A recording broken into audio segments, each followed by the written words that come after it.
13 into 2 o'clock, and we have live on air ill BLISS. What's up, homie? What's up? What's up? What's up? What's up, ABUJA? Are you ill? Not sick, but not sick, but ill in rap parlance simply means you've got skill and you're ahead on whatever you're doing. So, right. Yes. People keep asking me, why do you have ill before your name? Isn't that a negative thing? But Nigeria now, so damn superstitious, man. But it's ill BLISS. That's my name. That's my name. A couple of other people would like to call me that Igbo boy because it's preferably easier. You can remember it more. Right. It's not as technical as ill BLISS. Neither is it a mouthful like ill BLISS. Yes. But hey, whichever one goes. Where are you from? I'm from Imo State. Nkwere. My town is called Nkwere. Yes. I grew up in Enugu. Okay. I grew up in eastern Nigeria in Enugu. Acquired all levels of education in Enugu and right up to university. Right. I went to the University of Nigeria, then came out, moved over to Lagos to start working. So, and in between then, discovered rap music, and I took it this far. Took it up to this very moment. So when did you know you can rap? Okay, back in, I think this was 1988. My brother brought a tape home. Right. Then there was, of course, no CD culture. So he brought back a tape that had a song called "Thinking of a Master Plan." It's a song called "Paid in Full" by Eric B and Rakim. Now I know a lot of young people up today wouldn't even know who these guys are, but these are like pioneer figures for rap music. So he brought back the tape, and that tape also had a song called "I Want Somebody to Love Me for Me." That was Everyday and the Boys. Yeah. So, and it was just very fascinating. I just got into the whole culture, and how come people talk so fast on a beat, but they never there's still a lot of melody in what they're doing. So I started trying to write down what they were doing.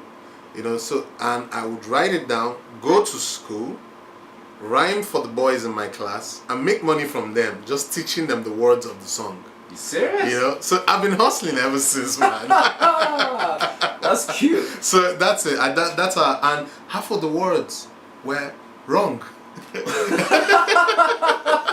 So you just got them tossed and they pay you for it. Yeah, they just say, okay, can you teach me this Public Enemy song, Fight the Power, and I'll teach them and I'll fill it up, Right. And after a while, the boys started getting smart, like, this is not what he said here now. You understand?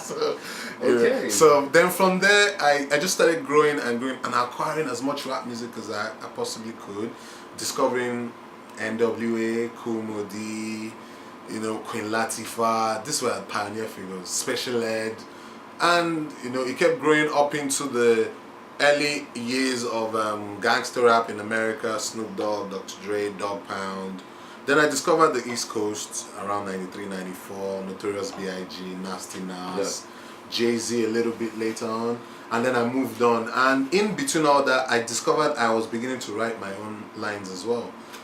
So I started writing. One album that actually had such a huge impact on me was the Fugees' album. What's it called? The second Fugees album. That's the album, the score, the Radio or Not album. I heard it and I was like, this is crazy, man. I must learn how to really lay down my own lines, and it just started from there. Okay, speaking of rap, in Nigeria, the rap culture, I don't think it has really sunk in until MI came out. Nah. The rap culture sank in before MI came out, but sank in commercially and fit in properly into the mainstream audience. That's what I'm talking about. Yeah, I mean, the truth about it was MI came with so much appeal. You can't hate that. You can't hate the boys' flow, man. MI is so nice on the mic, and it makes it look appealing. Makes it look like, okay, we're playing but we're rhyming, and he didn't dumb it down in a way that will make it look or sound stupid. He's still a very intelligent MC, So MI brought so much value to the rap culture in Nigeria. You've got other dudes that were putting in work before then, people like Mode 9, Terry the Rap Man, Overdose. These dudes have been killing it for years. So what were they doing wrong? Because I know there were words that came through on the African continent that these guys didn't even cross over. But MI came and crossed over. So what were they doing wrong? They were the rap music. The school of thought that the names I mentioned came from was very specific on skill, very specific on wordplay, on serious wordplay, and it was heavy on punchlines, heavy on metaphors. They were not playful lyrics per se. They weren't things that... That was before MI. Yeah, that was before MI. They had a lot of serious-minded MCs that were heavily influenced by the rap culture coming straight out of New York. Coming straight out of New York, basically. So you'd hear Mood 9 and you'd put Mood 9 close to a KRS-One because Mood 9 had the flow, he had all it took to match any international MC. But there was very little commercial value. By commercial value, he didn't have those songs that would cross him over into a mass market rapper. Nato C, for instance, is a mass market rapper because between Nato and MI and a couple of other new MCs, Ice Prince as well, they've been able to cross over and make that fun. The music is fun. It's not serious. It's not it's not hectic. Nigerians are not into hectic music because we're a troubled society. I'm sorry to say this, and we want music that we can vibe to, music that we can relate to, and I guess this was what happened to that generation of rappers. I am from that generation of rappers, but I go with the change. I move with the times, So if it's time to switch the production in another direction, I definitely go in a new direction so that you can eat and stay relevant. Alright, I still have BLISS. Who do you listen to right now, foreign? Right now, there's so much material that I listen to now, but the funny thing, I listen to things that are not readily on radio.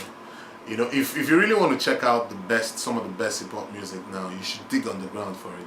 Right. The Roots, they have a new album called Undone. I just listened to that, I just got it. Common's new album is sick. It's called The Believer, something The Believer. The Believer, the something. It's sick. He's got a song of it, Celebrate. Yeah, Celebrate is mad. Celebrate is mad. Blue Sky is crazy. And I listened to Common, and this guy is from that school of thought that used to be serious. But he went through the whole Kanye West baptism and then came out a new guy. So he's relevant and he's pushing records. The Dreamer, The Believer, that's what the album is called. Right. In Nigeria, of course, everybody loves M, Then and then I listen to NATO as well. And I think that's about it. That's about it for now. NATO and MI listens to. Well, you listen to Hot FM Radio 98.3. It's 2:21. We'll be right back asking more what he's doing in Abuja and what he's doing with this album we're here is dropping in March. Yeah. Dropped a couple of singles in November. And a particular song that he's been asking me how I got it.